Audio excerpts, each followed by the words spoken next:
আপনাদের দুর্যোগ আরম্ভ হওয়ার পরের থেকে খবর পাওয়ার পরের থেকেই প্রধানমন্ত্রী আমার উপরে চড়াও হয়ে আছেন যে আপনি খবর নেন কোথায় কি লাগবে দেখেন। সমস্ত কিছুই আমাদের প্রধানমন্ত্রী জানেন, 24 ঘন্টা খবর রাখছেন। গত পরশু সন্ধ্যায় আমাকে বলতেছেন আপনার ঘরে যান, দুর্গত রেখা যান, নিজে দেখে আসেন, কি কি কাজ করতে হবে তদারক করে আসেন।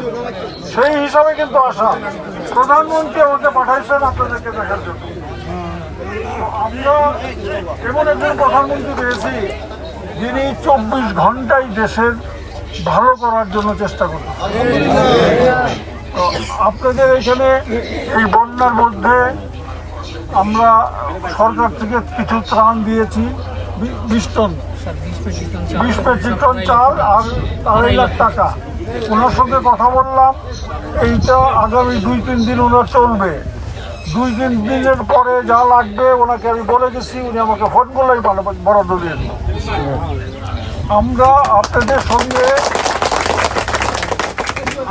আমরা মানে তারেক রহমান সাহেবের সরকার, তার সঙ্গে আমরা সবাই মিলে আপনাদের সঙ্গে আছি। আপনাদের যে কোনো দুর্ভোগে যা লাগবে আমরা সেই রসদ দিতে বাধ্য, আমরা দিব।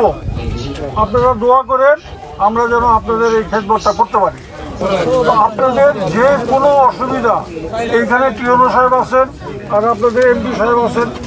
এমপি সাহেব তো 2 দিন আগে শপথ দিচ্ছেন, নিশ্চয়ই উনি আপনাদের জন্য কাজ করবে। আমি এখানে বসতে দেয় নেই, তার আগে বলে যে আপনারা টান দেন। আমি তার মেহমান, আমার বসানোর আগে বলতেছে আমার দেন, কাজে অসুবিধা নাই, উনি করবেন ইনশাল্লাহ। আমি ওনাকে